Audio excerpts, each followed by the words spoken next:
Hey, I want to welcome you to Fred Talks. We're going to be replacing the starter in this 2005 to 2007 Ford Freestyle. If you're watching the video, congratulations. You're probably one of the 17 owners that actually has had the car, the transmission last long enough to make another repair on the automobile. In this particular case, the customer complaint was that the starter was dragging erratically until eventually the car just would not turn over anymore. So the starter is actually located deep down on the back side of the engine, near the transaxle side, and we're going to have to dig out some stuff to uncover it, get to work on it, and we'll start by removing the breather box here. Removal of the airbox is pretty straightforward. You're going to need an 8mm socket for this bolt here, and a flathead screwdriver for the flange up here, and we're just going to unplug the sensor wire and holes here. You'll just take this little green tab and squeeze it and pull that off, peel that back, and can pop out this hose here for the brake vacuum, and just remove the screw and the bolt, and it should pop right out. And as with any repair, you're going to want to disconnect the battery ground cable before you start messing with the electrical, so I'm going to do that now. Okay, so we've exposed the starter by removing the airbox. You can see here there's a red cap. You can just simply pop that off.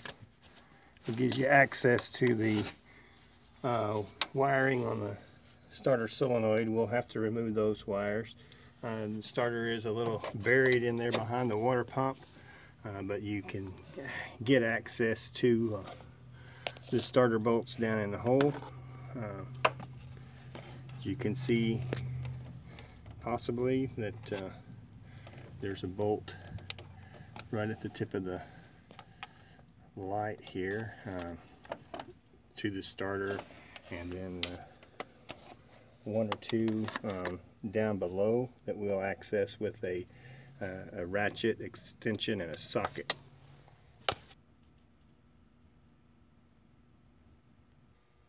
Okay, so I've removed the nuts from the wiring using a 13mm and also a 10mm socket, so then you can just pop the wires off of the starter solenoid. Just to give you a quick glimpse of the layout of the starter, there are two bolts that hold the starter in. Maybe one on the upside, one on the bottom side there, so only two bolts. A couple of guide pins go into the block. In the back side, pretty standard setup. You've got your two connections here, your ignition and battery terminal connection to the back side, so should be a pretty standard swap out. So I have about 10 inches of socket and extension on a regular ratchet here, and you can actually kind of stab under the water pump and get access to that top bolt by going between the water pump there and access the top one. So just to give you some layout of the land, I've got the ratchet and extensions going under the water pump, and then you can see, hopefully down in the hole there, the socket on the bolt there. So that's pretty straightforward. The bottom bolt is somewhat easily accessible. You can see it right at the tip of the socket there, hopefully. You can see it from the top here, so we'll figure out right here. So we'll figure out what tool it's going to take to get in there and get a good swing on that. For the bottom bolt of the starter, you can pretty much get to that with a ratchet and a standard deep 10mm socket, and you can just reach in from the back side of the engine under the thermostat housing here, and just reach down there, and you've got plenty of room to work on the bottom bolt there with the ratchet. So I'll go ahead and remove the bottom bolt now. So once you get the bottom bolt removed, the starter pretty much falls out. Should be able to wrestle it out of there now pretty easily from the back side of the engine.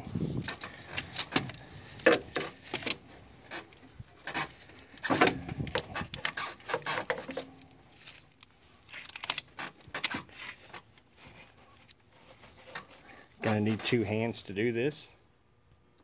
So pretty easy. Made it out with the old one.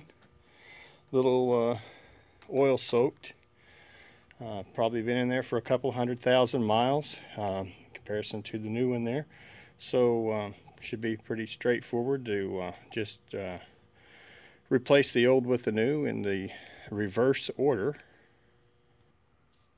Just a shot of the hole where the starter goes on the belt housing to hook up to the flywheel down there underneath the water pump. Okay, we have the new starter in, have the wires back on, two wires, and the protective cap back in place.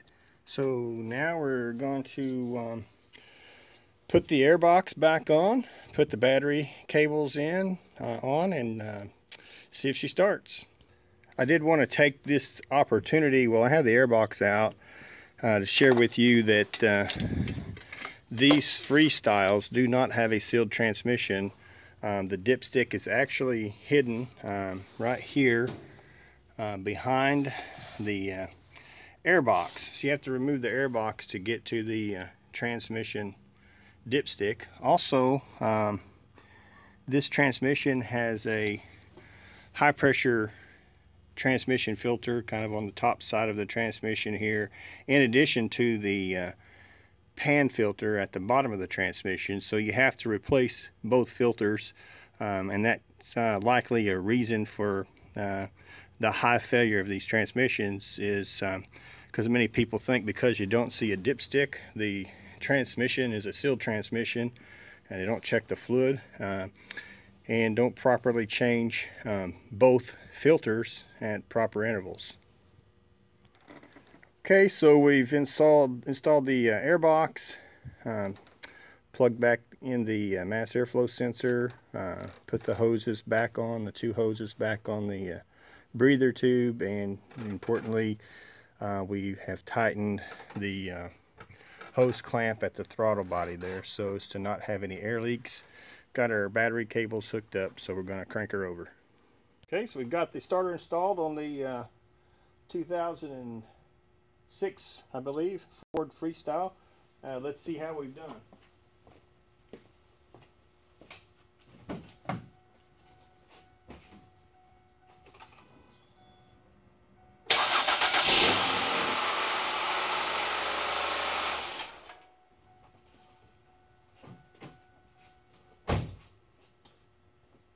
We will rate that as a success. This is a pretty simple job the average housewife could complete. It's probably a 2 stars on a 5-star of difficulty rating, though looking at the car it looks pretty intimidating because the starter is buried down below the airbox and the water pump, but overall very easily accessible. A very straightforward, one of the easier starter replacements that I've ever done. So I would encourage you to give it a try yourself, and just make sure to be safe and unplug your battery cables so that you don't spark off anything. And thanks for watching Fred Talks, and good luck to you on working on your Ford Freestyle.